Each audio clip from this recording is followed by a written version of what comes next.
అదే RTV app వార్తల్ని క్షణాల్లో చదివే అవకాశం ఉంటుంది. ఒక న్యూస్ పేపర్, ఒక టెలివిజన్ ఛానల్ మీ చేతుల్లో ఎప్పుడూ ఉంటాయి. విజిట్ రీజనల్ ఐ హాస్పిటల్కి రావడం జరిగింది.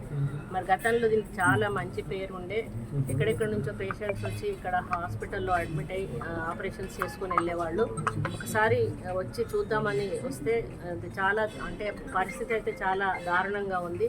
సరి అయిన సదుపాయాలు లేకపోవడం, స్టాఫ్ లేకపోవడం, కొన్ని టెక్నికల్ ఇన్స్ట్రుమెంట్స్ లేకపోవడం, అదేవిధంగా సరి అయిన టైంలో అటెండ్ అవ్వకపోవడం డాక్టర్స్ కానీ వాళ్ళు, ఇవన్నీ కూడా మేము ఐడెంటిఫై చేయడం జరిగింది. ఐ బ్యాంక్ కూడా లేదు, కనీసం ఐ హాస్పిటల్ అయి ఉండి చాలా ప్రాబ్లమ్స్ ఉన్నాయి. స్టాఫ్ కొరత ఉంది, ప్లస్ బిల్డింగ్ కూడా చాలా పాతబడిపోయింది. దీనికి రెనోవేషన్ కూడా చేసి చాలా సంవత్సరాలు అవుతూ ఉంది.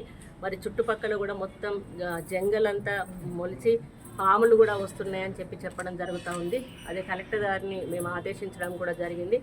ఎవరైతే ఇర్రెగ్యులర్ ఉన్నారో వాళ్ళ మీద డిపార్ట్మెంటల్ యాక్షన్ తీసుకోమని చెప్పడము, అదేవిధంగా కన్స్ట్రక్షన్ సైడ్ నుంచి డిపార్ట్మెంట్ వాళ్ళని కూడా పంపించి దీనికి ఏమేమి అవసరం ఉన్నాయో వాటికి ఎస్టిమేషన్ వేయించి వాటిని శాంక్షన్ చేయించే కార్యక్రమం చేయడము, అదేవిధంగా టెక్నికల్ సైడ్ నుంచి ఏమి ఇన్స్ట్రుమెంట్స్ అవసరం ఉన్నాయో వాటిని కూడా మరి డైరెక్టర్ హెల్త్ నుంచి కూడా తీసుకోమని చెప్పడం జరిగింది. అంతేకాకుండా ముఖ్యంగా స్టాఫ్ లేని ఏ పని కూడా చేయలేము, అవసరమైన స్టాఫ్ చాలా అవసరము. మరి కొత్త మెడికల్ కాలేజీలు ఓపెన్ చేయడం వలన చాలా చోట్ల ఆ మెడికల్ కాలేజీలకు పర్మిషన్ రావాలని చెప్పి ఈ పాత హాస్పిటళ్ళ నుంచి చాలామందిని అక్కడికి ట్రాన్స్ఫర్ చేయడం జరిగింది. దానివల్ల ఇక్కడ అసోసియేట్ ప్రొఫెసర్స్ వాళ్ళ కొరత ఎక్కువగా ఉంది. అవన్నీ కూడా మేము ఫుల్ఫిల్ చేయడానికి హయ్యర్ అఫీషియల్స్తో మాట్లాడి కలెక్టర్ గారు వారన్నీ కూడా రిపోర్ట్ తెప్పించుకొని వారి ద్వారా మూవ్ చేయడం జరుగుతుంది. అక్కడ మేము పర్ష్యూ చేసి వీలైనంత తొందరలో ఐ హాస్పిటల్కి కావాల్సిన సదుపాయాలు అయితేనేమి, టెక్నికల్ సైడ్ అయితేనేమి, స్టాఫ్ సైడ్ అయితేనేమి ఫుల్ఫిల్ చేయడానికి మా వంతు కృషి చేస్తాం. ఇక్కడ మా నోటీస్కి అయితే రాలేదు. ఒకవేళ కలెక్టర్ గారు అయితే అన్ని ప్రైవేట్ హాస్పిటల్స్ అయితే అది నేను కలెక్టర్ గారికి డైరెక్ట్ చేస్తాను. ఒకసారి అవి కూడా విజిట్ చేసి అదేమన్నా ఉంటే రెక్టిఫై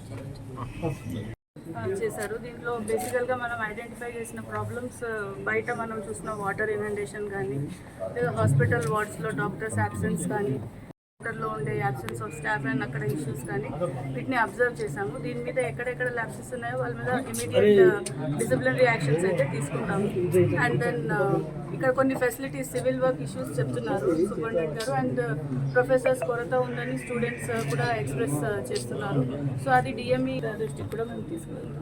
మరిన్ని వీడియోస్ కోసం ఛానల్ ని సబ్స్క్రైబ్ చేయండి, లేటెస్ట్ అప్డేట్స్ కోసం వాట్సాప్ ఛానల్ ని ఫాలో చేయండి, అండ్ లింక్ డిస్క్రిప్షన్ లో ఉంది.